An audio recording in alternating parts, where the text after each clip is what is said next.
So here's a quick update on the wood shaper, and it kind of ties into this flea market segment. I've got it down here in the basement out of the weather now.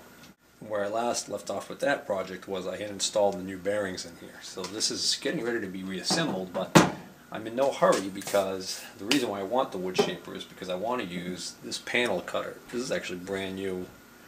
This is a brand new Freud panel cutter I picked up off of eBay, and the problem is that this is the arbor that I had in the shaper. It probably came with a second arbor. I've got the owner's manual. I think it mentions that it comes with two arbors. I don't know what size the second one was. This was the cutter that was on there when I bought the machine. And the obvious problem is this is way too big. So what I want to do is I want to make some sort of a bushing that will keep this centered on this arbor, and at the same time also, you know, keep it clamped and driving properly. So I've been searching high and low for stuff, and yesterday I went to the flea market and I was digging through a box of junk and I found this bushing, and I thought, wow, wouldn't that be great if that would work. So I took it down here last night, and the OD is just a tiny bit too big, but we could take care of that on the lathe. But the problem is, unfortunately, the ID is too big. It's going to be too sloppy on here, so that's not going to work. But the guy I buy a lot of tools and stuff off of, bought from him in the past, he's a full-time machinist, and explained to him the situation. He said next week he'll bring in some stuff from work, some cutoffs and stuff, because I explained to him I'd actually maybe even want something 1 3/4 inch in diameter or 2 inch in diameter, because I'm thinking I might want to turn something that's almost like a stepped bushing so that it would sit down inside here to keep it centered, but at the same time have a part about like this diameter that would sit on top like that. And I might even drill some holes to correspond with these holes in here and put some drive pins in. Anyways, that's a SIP drill press part, so we certainly wouldn't want to use that for this. So this, I didn't buy this off the guy I normally buy stuff off of. This is another guy who's I've bought a few things off of, and he's usually pretty much pretty reasonable on most things. And I saw this, and I said, geez, you know, if I can't end up using this, I don't even know if I want it. So I was like, I didn't even want to give $1 for this. I was feeling extra cheap. So I poked around, and lo and behold, what do I find? I find this this Morse taper reamer, and this is a good size one. I haven't cleaned it up yet, but this is a Peerless 7/8 high speed USA 34573. Doesn't even get a part number on it. So I said, how about $1 for the two of those? But he was kind of, you know, he really thought this had some serious value to it. I said, oh, these are pretty expensive, but he didn't know it was a reamer. So finally he said, how about $2? And I said, well, at the sake of insulting you, how about $1.50? And he said, yeah, okay. So I got this. I figure I paid $1 for that and 50 cents for that bushing. Now I just cleaned this bushing up, and I don't know if I want to cannibalize this right away, because this actually has a clear part number on it, and it's 5006904. So I'm going to write that down and do a little research and see what that is, because I'm curious what that is. So when I was talking to my buddy there, who I normally buy stuff from, and showed him that bushing and said, yeah, I'm trying to make something out of this. And explained to him I was hoping for something bigger in diameter. If you had any cut off pieces, he says, nah. He says, even if you did, he wouldn't know they are. But he said, yeah, you know what? He says, I can check around at work. So I'll bring you in something next week. So while I was standing there, I happened to look down, and on this table of goodies, I spotted this little dirty, rusty Machinist clamp, and I noticed that it looked like a pretty nice one, even though it's pretty dirty. So I says, what do you get for that? He pieces at $2. So I said, oh, alright, that's a deal. So I had $1 out, and I was digging through my pocket. I knew I had another buck in there, and he says, he said, that's good enough. So I got that for $1, and I want to see whether or not that's got, I thought maybe I could see a name on that somewhere.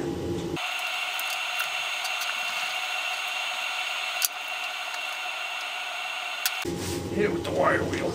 Yeah, I just cleaned it up some. I'm positive now there's no writing on this, which is, that's okay. I mean, for $1, it's still a nice little clamp. I was hoping it said Starrett on it, but then again, if it had Starrett on it, maybe he would have cleaned it up a lot sooner and wanted more than $1 for it.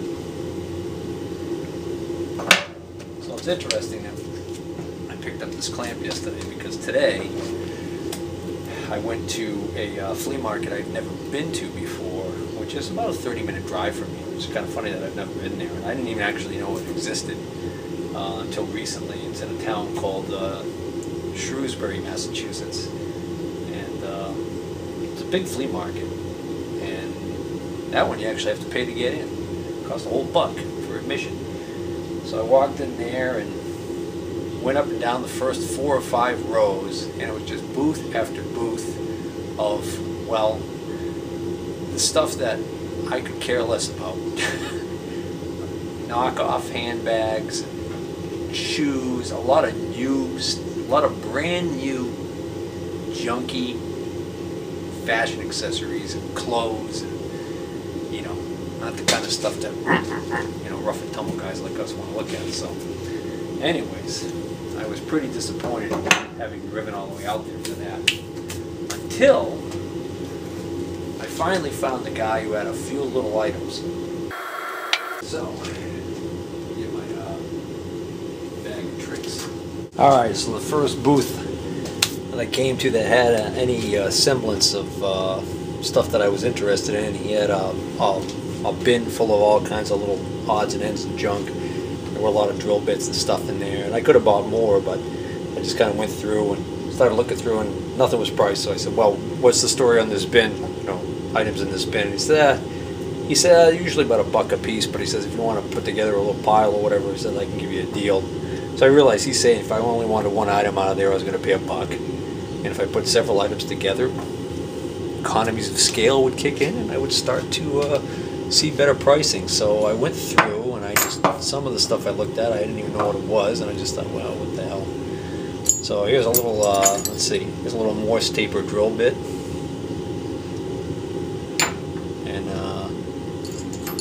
this is like the only 2 Morse taper drill bits I could find in the whole box. A couple of small ones. And this little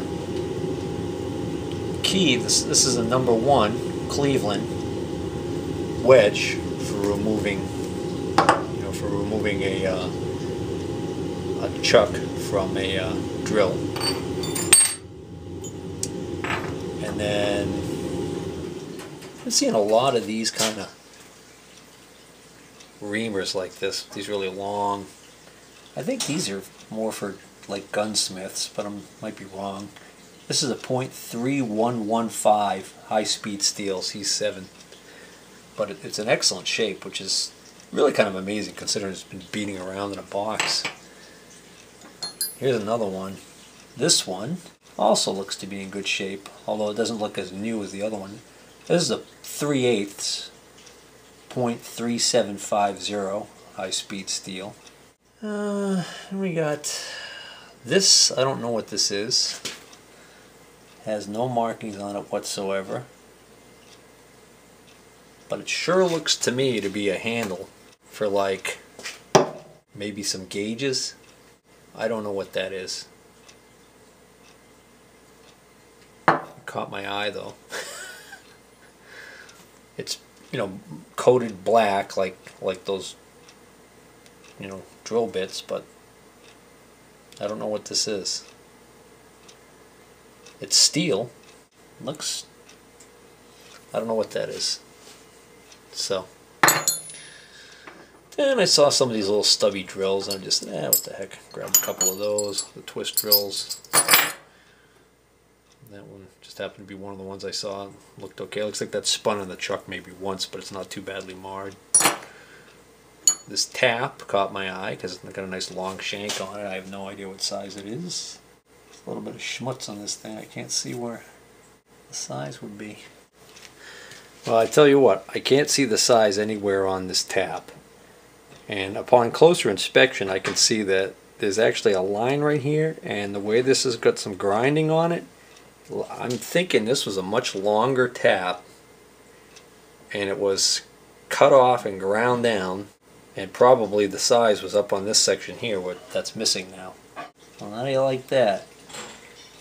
Guess I should have took a closer look at that. This is a, let's see, a 21/64 high-speed steel. What do you call this? This has got the hole in the middle, and it's got the set screw right there. So you would have a drill bit sit up in that middle part, and so it would center itself as it went down the hole. So I forgot what you call that. Another drill bit. This fishtail, but I didn't have my reading glasses on. There's some stuff on it here, so I couldn't see what this was. This fishtail is a Cassier Machinery Company, Providence, Rhode Island. Got a telephone number on it. It's interesting. Doesn't have any markings as to what these angles are. It's just a stamped piece of steel. This is almost like I was an advertising promo maybe for this company. Then there was this little piece of steel right here. Don't know what that was made. That was obviously made for some specific reason, but hey, if I got a little project and I just happen to need a little piece that size, I got something I can turn. Then there's these here. These are interesting. I don't know what these are. Got a knurled area here. Got a set screw. Not quite sure what the deal is on these. But, and I'm not even sure if these are the same thing. These were in the same box, but I think they're just completely two different things. I wonder if this is a drill bushing. You know, I don't know. This one does have a number on it. Handwritten on here is 5308. And this does have a maker's symbol on it. And it sure looks like it says ABC. This little thing's got no markings on it whatsoever, so I don't even know what that is. Well, it's a good thing I bought it. I got this 1, 2, 3, 4, 5, 6, 7, 8, 9, 10, 11, 12, 13, 14, 15. These 16 items for $5. So I think I figured that to be 25 cents a piece.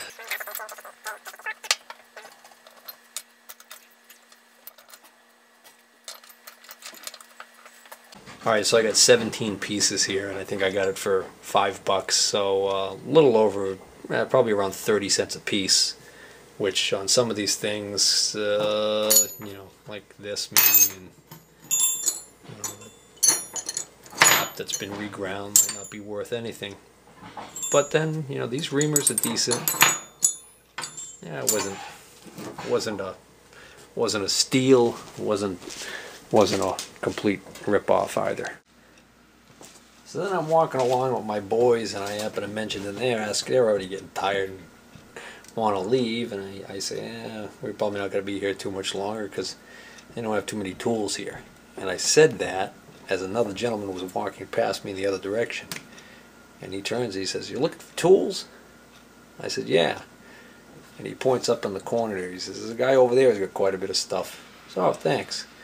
So we meander down one or two more rows, working our way towards that corner, past all of the knockoff designer handbags and counterfeit Beats headphones and all the other garbage that I don't understand why people buy. And we get to this guy, and this guy obviously, he and his dad, they do clean-outs. And he was picking through some boxes and starting to put some stuff up on the tables. And he had a big wooden box that was full of all kinds of stuff, and he had started to take machinist clamps and clamp them on the side of the box, and he had one or two pairs sitting there, And I said to him, I said, "Oh, hey, what are you going to get for those?" He says, pretty much everything's $1 a piece. So, "Oh, really?" So the next thing you know, I start digging through there and pulling out all of the Machinist clamps I can find, and at $1 a piece, I bought 6. And then I also bought this clamp because I noticed that it's got this groove right here, and it's got a threaded hole in the top, and I'm pretty sure that that was made by somebody for the purpose of clamping on a lathe and then putting a threaded rod in there for an indicator. And so I figured, what the heck, as long as I was getting all these other ones. So that one looks like it's pretty much homemade. It's got red paint on it. Got a nice knob on it. Somebody did a good job making a little knob for that thing. So that's that one. And then, like I said, I got these here, and these are all in excellent shape. But these also are all, by the looks of it, all homemade jobs. Again, no markings. No markings that I can discern on these things. This one's a little bit bigger. It's a heavy duty sucker. Got more rust on it too. But I was happy with those.